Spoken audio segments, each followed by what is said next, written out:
Bueno, buenas tardes a todas las personas que se conectaron hoy. Bueno, un placer, muy agradecida de la posibilidad, de la oportunidad. Y bueno, voy a proceder a compartir la presentación. ¿Se escucha bien? Sí, perfecto.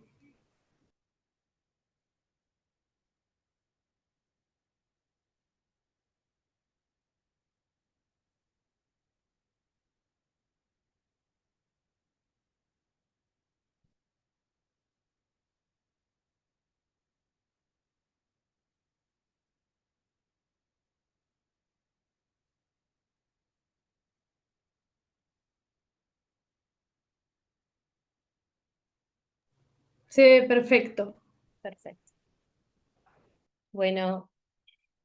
lo que nos convoca en la tarde de hoy, es hablar sobre la prevención de las situaciones de violencia y discriminación basada en género, puntualmente marcarlos en las acciones que lleva adelante la ANEP y concretamente la Dirección de Derechos Humanos de ANEP, al área donde yo pertenezco actualmente. Comentarles que la Dirección de Derechos Humanos de ANEP tiene el cometido de todo lo que tiene que ver con las políticas educativas transversales, en todo lo que hace a la promoción, protección de derechos y el asesoramiento en la intervención para situaciones de vulneración de derechos. Concretamente, en lo que hace referencia a la campaña Noviazgos Libre de Violencia, es una iniciativa que se realiza desde la ANEP, con la participación de todos los subsistemas a través de la red de género de ANEP. Entonces, más o menos para resumir el recorrido que vamos a hacer hoy, vamos a presentar como el principal marco normativo en Uruguay sobre la temática, el marco conceptual. Después vamos a profundizar en el ciclo de la violencia basada en género, evidencias en Uruguay, a partir de la encuesta de prevalencia de violencia basada en género, y concretamente después la intervención educativa para la prevención y la promoción del cambio cultural, como es la campaña Noviazgo Libre de Violencia basada en género, que va por su 9ª edición este año. Para iniciar, como el marco normativo nacional desde la educación, tenemos la Ley General de Educación. En ese sentido, esta ley dispone a los derechos humanos como referencia al ejercicio del derecho a la educación y a su vez determina todo, bueno, toma todos los instrumentos y los estándares internacionales de referencia en marco de derechos humanos que nuestro país ha ratificado y que después se ha traducido en el marco normativo interno, y desde este lugar los derechos humanos constituyen un marco de referencia fundamental para todo lo que es la educación en general y en particular para los educadores y profesionales de la educación que, bueno, esta instancia nos convoca. Después, asimismo, en su artículo 18, esta normativa define la igualdad de oportunidades y equidad como principios fundamentales, principios rectores, que deben atravesar todo lo que son nuestras prácticas, de forma de incluir a todas las personas y alcanzar una igualdad sustantiva de oportunidades, tanto en lo que tiene que ver con el acceso, la permanencia y en el logro de los aprendizajes. Entonces, esto es fundamental para trabajar en lo que es la protección de trayectorias, asegurando la protección de trayectorias a todas las personas y fundamentalmente a aquellas personas que pueden ver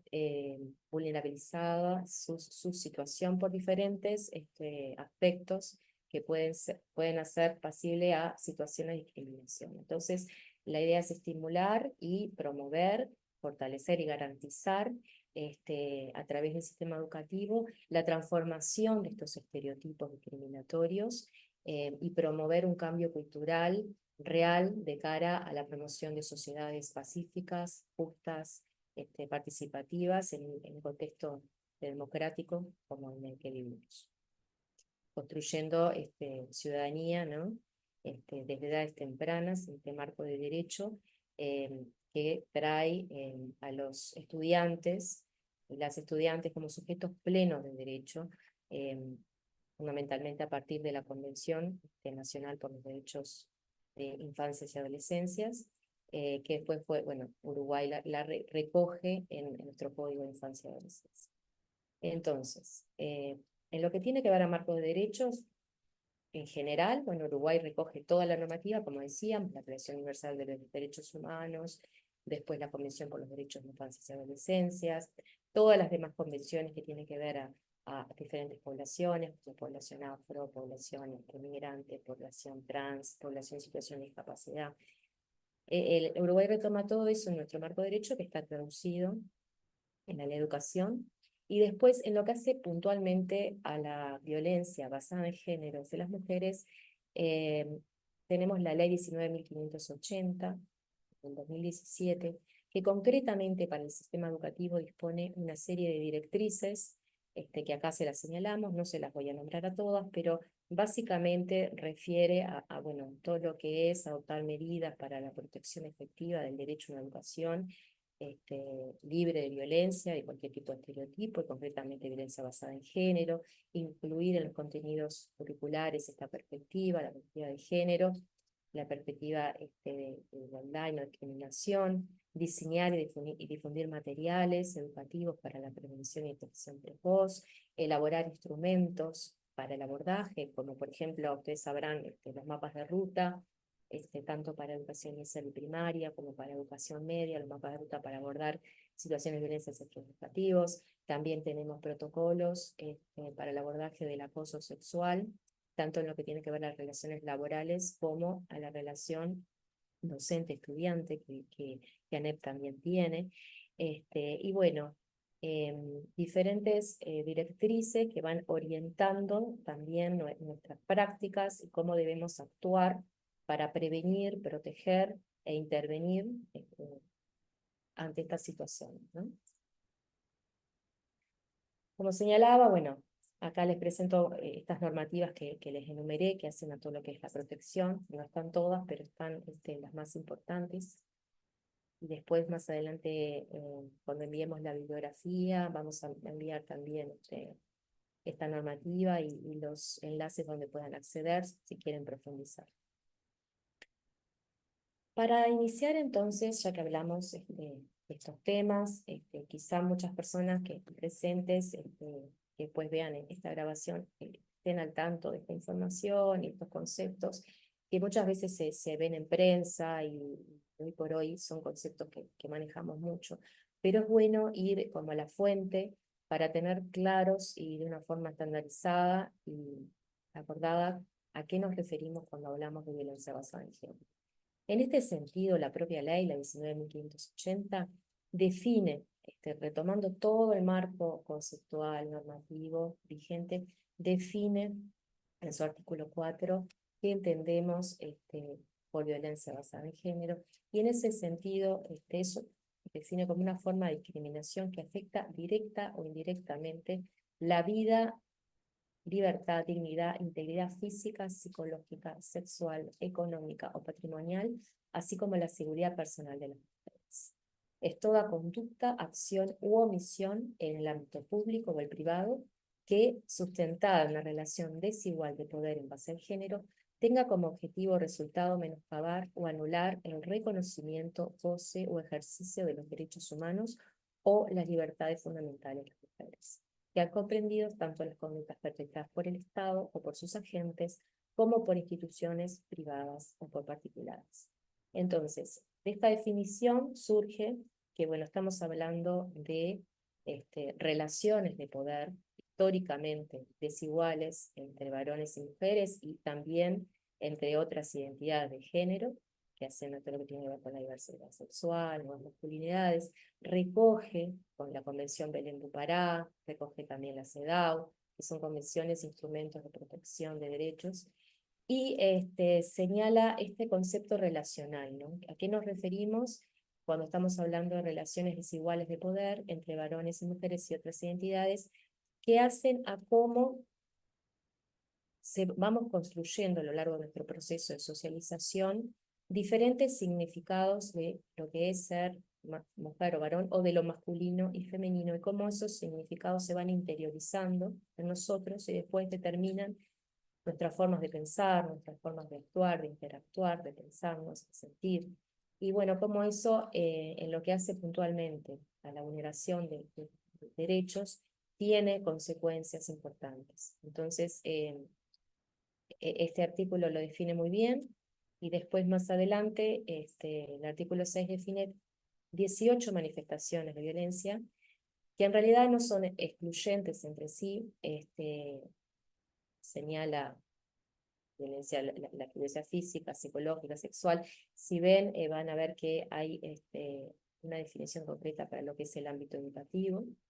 Y bueno, con esta salvedad que hay otro tipo de violencias que pueden existir, pero que, si bien no las contempla la normativa, son tomadas igual por esta normativa. En ese sentido, esta ley, cuando habla de violencia contra el género, toma toda la diversidad y no hace distinción, o sea, no hay ningún tipo de discriminación acá. Contempla a mujeres, niños, niñas y adolescentes también. Y puntualmente lo que tiene que ver infancias y adolescencias, hay una distinción que es importante, que uno de los conversatorios presentó de una campaña de UNICEF, no creas, que justamente trata el tema de los niños, niñas y adolescentes que son expuestos a la violencia basada en género a través de la violencia que es ejercida hacia sus madres u otras personas a cargo de su cuidado. Entonces, esta ley trae algo muy importante, que es que los niños testigos de esa violencia son considerados víctimas directas de esa violencia por todas las consecuencias que sabemos en los estudios de evidencia que tienen en cuanto a su desarrollo, ¿no? Cómo les afecta después en todo su desarrollo. Entonces, la encuesta de prevalencia, la segunda encuesta nacional de prevalencia sobre violencia basada en género y generaciones, revela que el 28,8% de las mujeres que reportan haber sufrido violencia en el hogar en los últimos 12 meses, esta encuesta fue hecha en el 2019, señalan que niños, niñas y adolescentes estaban presentes, lo que lleva a que más de 386.000 niños y niñas y adolescentes padecen este tipo de violencia en el hogar. Bueno, sin hablar de situaciones tan trágicas como, bueno, las situaciones de asesinatos precarios, ¿no? Cuando bueno, han sucedido en nuestro país que bueno, la persona perpetradora, ¿no? Ha asesinado a los hijos de la mujer como forma también de ejercer violencia extrema hacia ellos. Entonces, bueno, trayendo este tema, como porque a veces cuando hablamos de violencia basada en género hacia las mujeres pensamos que es un tema que solo atañe a las mujeres, y no, habla de una violencia estructural que afecta a toda la sociedad. Entonces, en unas sociedades democráticas que apuntan a vivir en igualdad, en paz, es fundamental abordar esta violencia como una violencia estructural que condiciona la vida de todas las personas que habitamos en ella. Este es Silvia, un fenómeno, ¿sí? dicen que se escucha muy bajo, capaz que si A ver, ¿me podés acomodar acerco? tu... ¿Ahí? Sí, ahí mejor, sí. ¿Mejor? Capaz que hablo más alto. Estaba hablando bajo, pero capaz que hablo más alto. ¿Ahí? Bien, gracias. Está mejor, mucho mejor. Gracias. De nada. Gracias. A ver si tengo...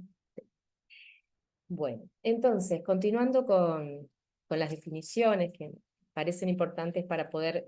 ir profundizando en el tema, cuando hablamos de violencia basada en género, ¿por qué es basada en género, ¿no? ¿Qué trae este concepto, esta perspectiva para el análisis de esta situación? Y bueno, el género es un enfoque que describe formas concretas, cómo se ha asignado diferencialmente atributos y características a como normales a lo que es masculino y lo que es femenino, ¿no?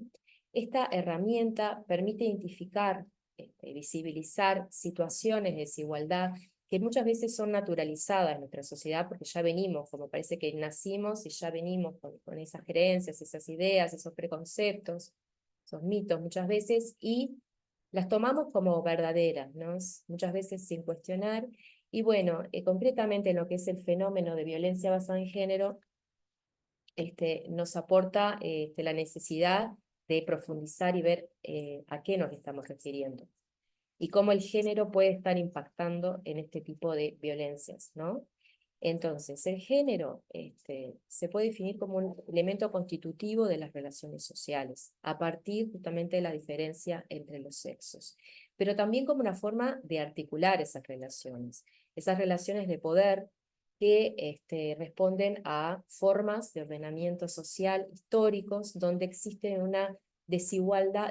asignación de poder que hace que las personas ocupen roles diferentes en la sociedad y mayormente coloca a las mujeres en un lugar subalterno, una simetría de poder que las perjudica muchas veces en cómo acceden a servicios, a recursos que la sociedad tiene disponible, ¿no? Recursos económicos, sociales, políticos, materiales. Entonces, desde ese lugar, esta categoría permite identificar normas, valores, símbolos que las sociedades ponen en práctica a lo largo del ejercicio, sus prácticas que están legitimadas por todo ese tema. Entonces, desde ese lugar es interesante saber cómo la forma en que nos vinculamos tiene otras connotaciones, otras implicancias, y son fruto de construcciones socioculturales también. Entonces, como esquema, esta categoría es una categoría relacional que se da cuenta de relaciones de poder, por eso hablamos de jerarquía, porque coloca a unos y otros en situaciones diferenciales, algunas personas en lugar de mayor poder y otras de menos poder. Es también una categoría que tiene que analizarse en un contexto determinado, porque cada sociedad tiene su realidad, su época, y bueno, si analizamos a lo largo del tiempo, podemos ir viendo cómo quizá en un momento donde quizá las mujeres no podían acceder a la educación o no tenían derechos sucesorios o estaban totalmente dependientes de lo que era, bueno, en ese momento el pater de familia o el hermano mayor de la familia para tomar decisiones en cuanto a su vida cotidiana, como si miramos hoy, la realidad de hoy, bueno, tenemos cada vez más las mujeres acceden al mercado laboral, cada vez más acceden a altos niveles en el sistema educativo, cómo ha ido variando, ¿no? Si bien como traemos adelante han habido muchos cambios legales que van habilitando estos derechos, estos cambios legales muchas veces no se acompañan a la vez con los cambios culturales que el reconocimiento real de esos derechos requiere. Entonces, desde ese lugar es fundamental desde el sistema educativo apostar a justamente ese cambio cultural y ese cambio de cómo nos vinculamos y cómo empezar a visibilizar cuando se dan situaciones de discriminación que hace que las personas no podamos ejercer de forma igualitaria de nuestros derechos.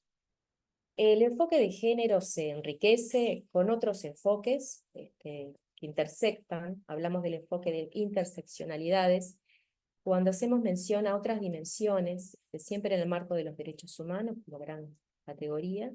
pero tenemos que tomar en cuenta otros enfoques, como es, por ejemplo, el enfoque de las masculinidades. Este enfoque de las masculinidades hace referencia a que en las sociedades existen masculinidades que son las hegemónicas, las que todos interpretamos como normales, que responde a determinados estereotipos de lo que es ser un hombre, el hombre proveedor, el hombre fuerte, que tiene una actitud activa, más racional. Esto siempre, para traer, estamos hablando de categorías, tipos como ideales, ¿no? O sea, hay grises en el medio, unos y otros, pero son categorías que nos permiten como analizar e ir ampliando la mirada, e ir viendo también determinadas características que nos aportan más insumos a la hora después de nosotros identificar y también implementar estrategias para el abordaje cuando se requiera, ¿no? Tanto desde la prevención como desde la intervención. Entonces, como decía, las masculinidades trae esto de que, bueno, en las sociedades hay como ciertos mandatos o formas de ser masculino, Y a veces cuando surgen otras identidades masculinas que quizá tengan otros desempeños, otras formas de ser, de pensar, de hacer, son cuestionadas como que se apartan de alguna forma de la norma, de lo normal.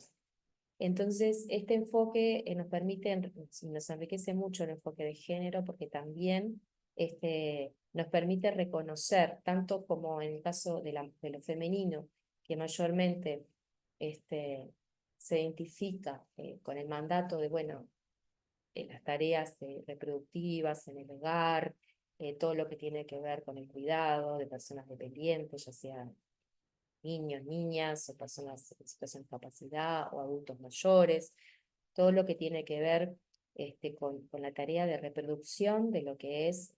social, ¿no? En ese sentido, lo femenino está más asociado a lo pasivo, a lo receptivo, y lo masculino más a el proveedor,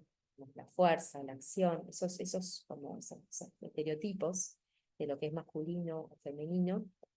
Estas otras categorías vienen como a cuestionar y dar un poco más de información para el análisis y la reflexión, así como tenemos otras categorías, todo lo que tiene que ver con generacional, que trae a la edad como principal característica. En este caso, nuestro público objetivo de la educación es mayormente infancias y adolescencias, pero podríamos estar hablando también cómo el género o las masculinidades se cruzan, por ejemplo, cuando llegamos al estadio de la adultez mayor, ¿no? Que son otros intereses, otras necesidades. Entonces, estas categorías nos permiten identificar cuáles son las necesidades, intereses de estas poblaciones en particular. Lo generacional también nos trae esto de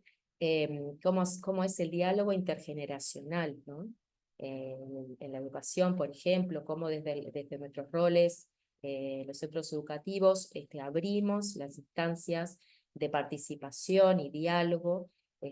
con adolescencias, infancias, cómo reconocemos ese sujeto pleno de derecho que está en etapa de formación, pero que requiere en su autonomía progresiva ir ejerciendo sus derechos, opinando sobre su proyecto de vida, sobre el proyecto educativo, sus trayectorias educativas. Entonces, desde acá se abre una puerta también para dialogar entre lo generacional, intergeneracional, cómo son diferentes muchas veces las necesidades también de niñas, niños, adolescentes y todo lo que es la diversidad sexual, de acuerdo a las edades o de acuerdo no solo al género, sino otras instancias. Por ejemplo, todo lo que tiene que ver con la discapacidad, la situación de discapacidad también, en qué medida vamos corriendo esas barreras que impiden el acceso igualitario a la educación o a otros derechos. También la dimensión étnico-racial, que sabemos que en lo que tiene que ver con las trayectorias educativas, muchas veces situaciones de discriminación generan deserciones tempranas del sistema educativo y las personas sean excluidas del sistema educativo, bueno, a nivel socioeconómico, lo que es el estatus migrante, en este concepto también de migración externa, pero también el concepto de movilidad humana, todo lo que implica la movilidad dentro de nuestro país también, dentro de otros departamentos, la ruralidad, diferentes factores que tienen que ser también introducidos porque hacen a lo que es la interculturalidad, cómo convivimos diferentes culturas, y bueno, y este diálogo que se requiere para ir generando buenos climas de convivencia también en los centros educativos, en los entornos educativos, en las comunidades educativas.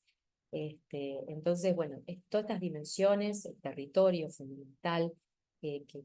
hace que sea preciso reconocer que las necesidades de los territorios provienen de los territorios, son diferentes. También cada territorio va a tener sus particularidades, y bueno, en este caso es importante también darle lugar. Entonces, este enfoque que presento ahora es como un enfoque que complementa el enfoque de género, pero que en lo que tiene que ver con violencia basada en género, está totalmente atravesado, implicado, ¿no? Y es preciso considerar, porque muchas veces estamos hablando de situaciones, por ejemplo, situaciones, quizás estamos hablando de un adolescente que es víctima de violencia basada en género, y a su vez capaz que es un adolescente migrante que vino a otro país, quizás no tiene las redes familiares de contención necesarias para poder salir de la situación. Entonces, bueno, como hay diferentes situaciones que se solapan. También podemos estar en situaciones de personas con discapacidad, que hay otros tipos de violencia puntuales que se ejerce muchas veces hacia las personas en situación de discapacidad. Entonces,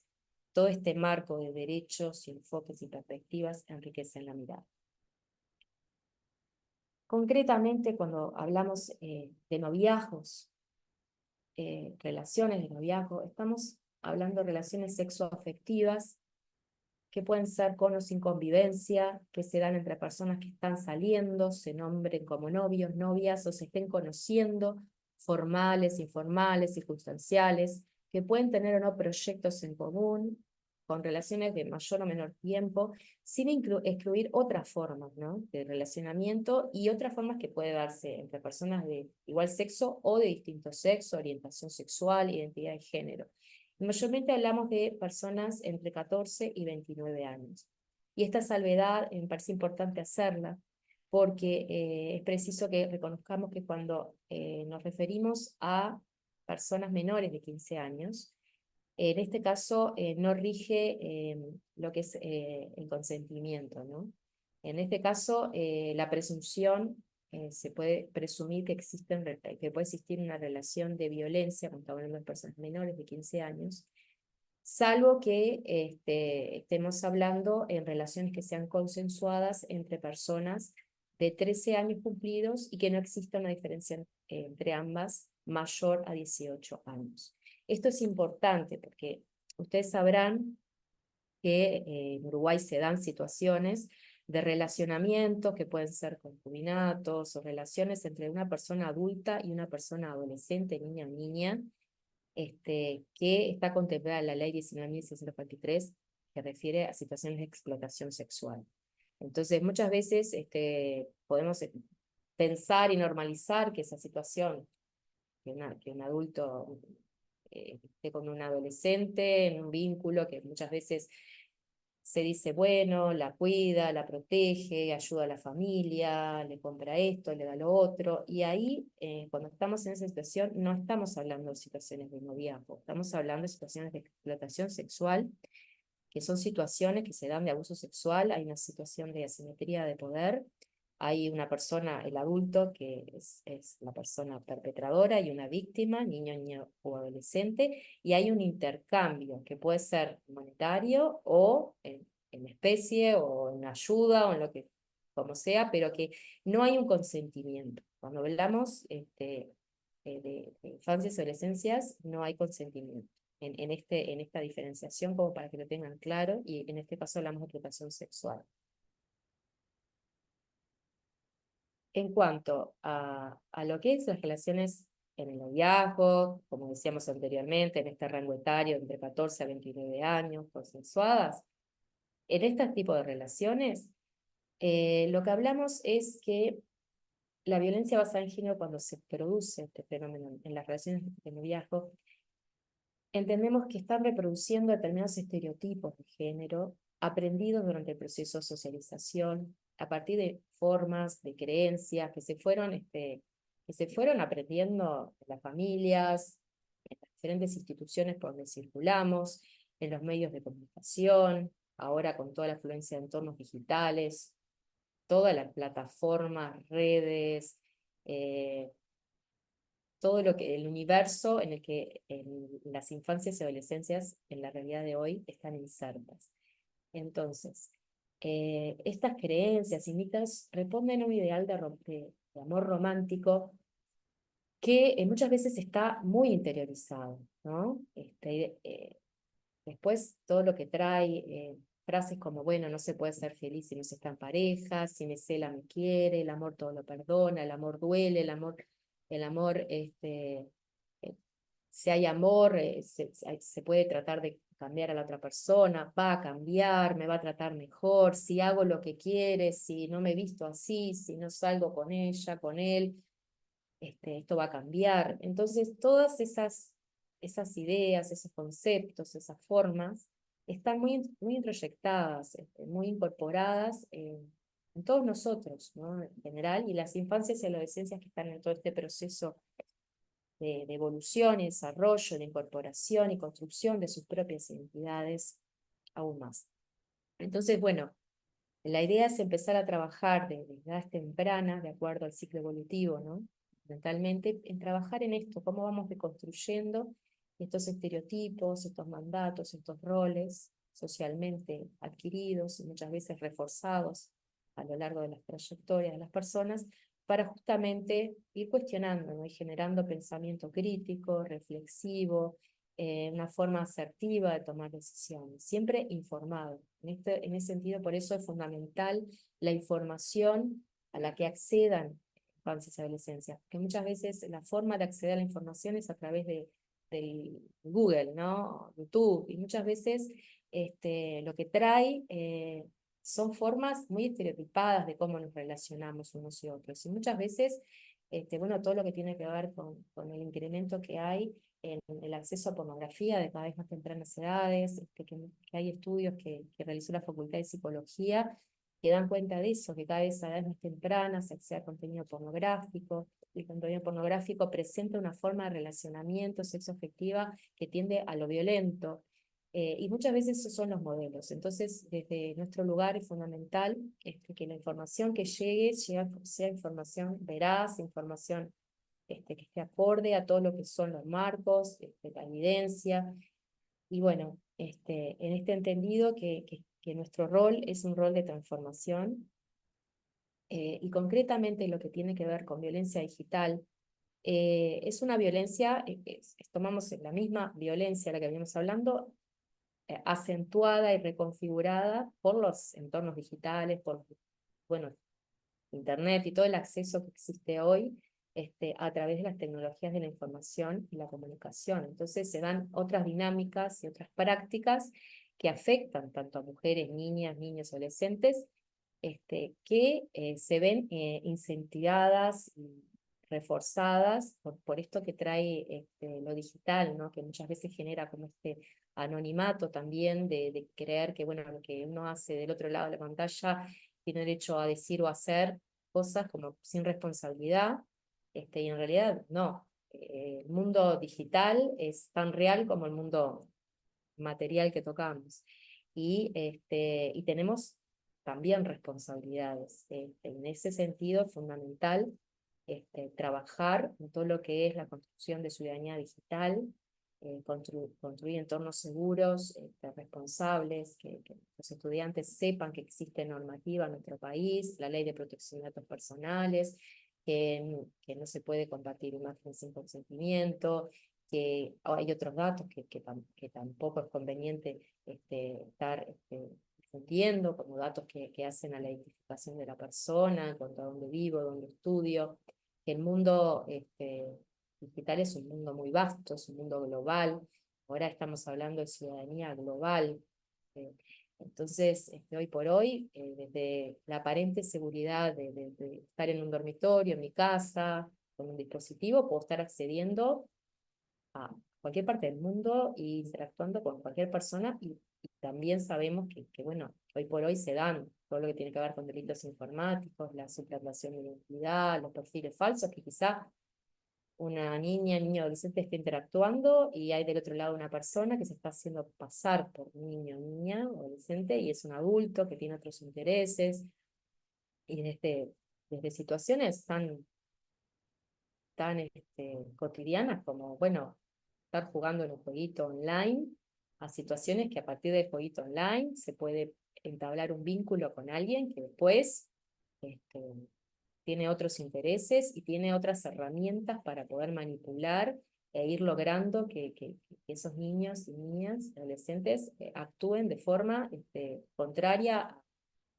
sus derechos, ¿no? Entonces, en lo que es violencia digital, este, hay un componente fuertemente sexual que ataca fundamentalmente a todo lo que es las identidades femeninas, pero también ataca a todo lo que es, tiene que ver con infancias, ¿no? Y adolescencias, y provoca también esto de muchas veces difusión de imágenes no deseadas, de situaciones de humillación, de hostigamiento, que después pueden traer situaciones de extorsión también, y que van como en un increciendo de situaciones de violencia que trae también al sentimiento de culpa, al silencio, porque muchas veces las víctimas se avergüenzan y no se atreven a contar, porque hay amenazas también de la parte del agresor, amenazas de daño para ellos o para sus familias, sus seres queridos. Entonces muchas veces esto hace que venga también el silencio, y qué hago con esto, y esto genera otros temas de situación, de salud mental, de depresiones, de ansiedades. Bueno, que es importante tomar en cuenta. Entonces, algunas de las formas que se puede manifestar esta violencia digital, por ejemplo, en relaciones de noviazgo, concretamente, puede ser como exigir contraseñas y claves personales, espiar el teléfono del celular del otro, interferir en las relaciones que tengo, redes sociales con otras personas, controlar cómo se dan esas relaciones, censurar las fotos que se suben, las historias que se suben, revisar los contactos, las conversaciones, los comentarios, exigir que la otra persona muestre la geolocalización en tiempo real para controlar dónde está, con quién está, obligar también a enviar imágenes íntimas, que muchas veces después, cuando el noviazgo termina, la relación termina, esas mismas imágenes que fueron enviadas, quizás con un consentimiento, después son difundidas al universo y sus aledaños sin consentimiento, y eso genera toda una situación bueno, de liberación, de humillación de la persona, ¿no? Y esto que trae el mundo digital es que es como la idea como de infinito, ¿no? Después que están las redes sociales, cayó ahí, como que, bueno, no sabemos dónde va a parar, ¿no? Y hoy por hoy, con lo que es inteligencia artificial, también sabemos de situaciones que se toman como la cara de las personas y se colocan en diferentes imágenes y situaciones, y bueno, la exposición es mucho mayor. Hablando un poco de lo que es el ciclo de la violencia basada en género, tenemos en este cuadrito como que presentamos como 3 estadios así resumidos que tienen que ver con lo que es la acumulación de tensión, que es cuando empiezan a darse determinadas formas de control que al principio son más sutiles, empiezan como comentarios negativos de la forma de vestirse, de con qué amistades se vincula, de la familia, ataques a la autoestima, a lo que piensa, a lo que se siente, como un control más aparentemente más sutil, ¿no? De las actividades que se hacen, los horarios, bueno, esto que hablamos de compartir contraseñas, revisión de celulares, mensajes, todo este control. Pero después, esto empieza creyendo y llega a lo que se llama estallido de la tensión, que es, bueno, ahí como muestra más fuerte de la agresividad de la persona que está agrediendo a la otra persona, que puede terminar con, bueno, la violencia psicológica, todo lo demás, violencia psicológica también, pero más fuerte, violencia física y violencia sexual también. Puede pasar esto de la prueba de amor, de tener relaciones sexuales sin protección, eh,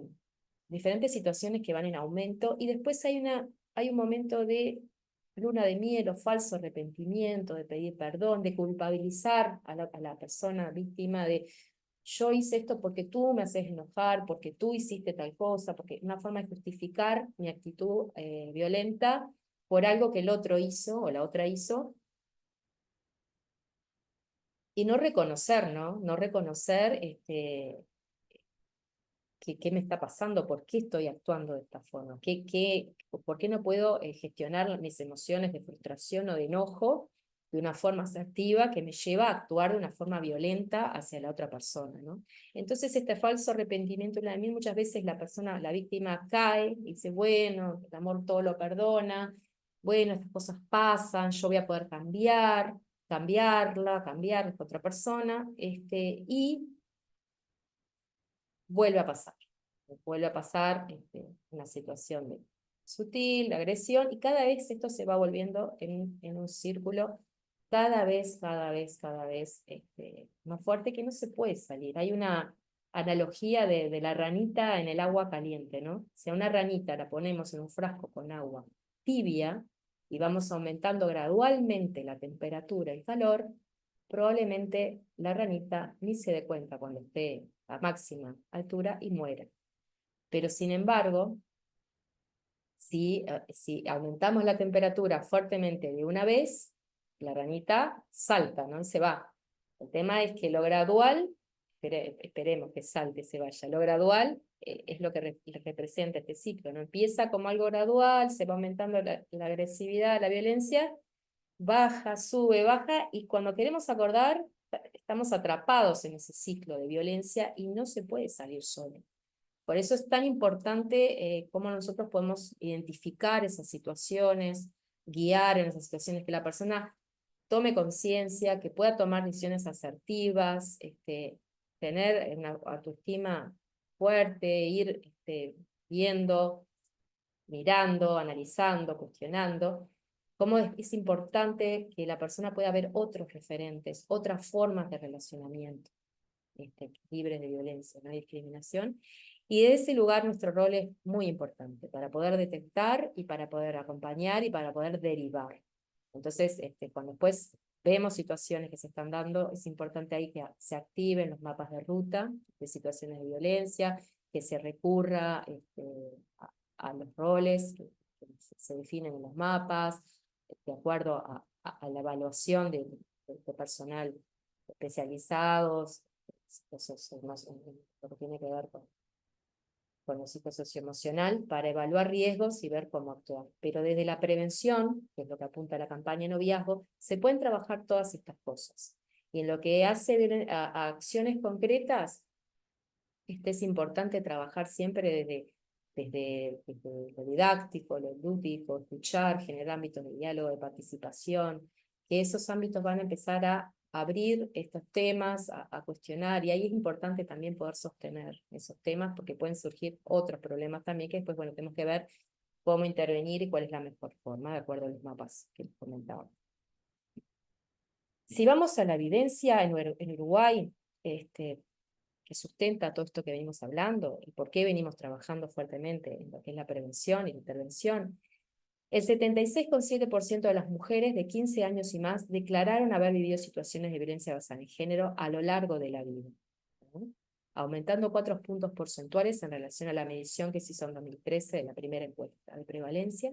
hacen aproximado 1 millón de personas, ¿no? 47% de las mujeres de 15 años y más declararon haber vivido situaciones de violencia por parte de su pareja o expareja a lo largo de la vida, ¿no? O sea, qué importante que es abordar la violencia en las relaciones de pareja, no de noviazgo. El 13,4% de estas mujeres reporta haber vivido situaciones de violencia basada en género en el ámbito educativo a lo largo de la vida. Entre aquellas que asistieron a algún centro educativo en los últimos 12 meses, el 9% experimentó situaciones de violencia en este ámbito. El porcentaje de mujeres de 15 años o más que vivieron situaciones de violencia basada en género a lo largo de toda la vida aumentó 4,6 puntos porcentuales en relación a la medición 2003. Entonces, es un tema muy relevante para tomar en cuenta y que da cuenta de la importancia de empezar a trabajar desde tempranas edades en cómo nos relacionamos, cómo nos percibimos, cómo interactuamos con los demás, cómo gestionamos nuestras emociones. Acá lo psicosocioemocional tiene mucha importancia, porque muchas veces en esto de validar las situaciones de explosión, de la ira, del enojo, que muchas veces esto se ve cuando hablamos de masculinidades, ¿no? Muchas veces al varón se le habilita o se cree que es una forma, bueno, estaba enojado y actuó así, ¿no? Lo naturalizamos y validamos porque creemos que es algo que está intrínseco, ya que el varón reacciona hacia el enojo de una forma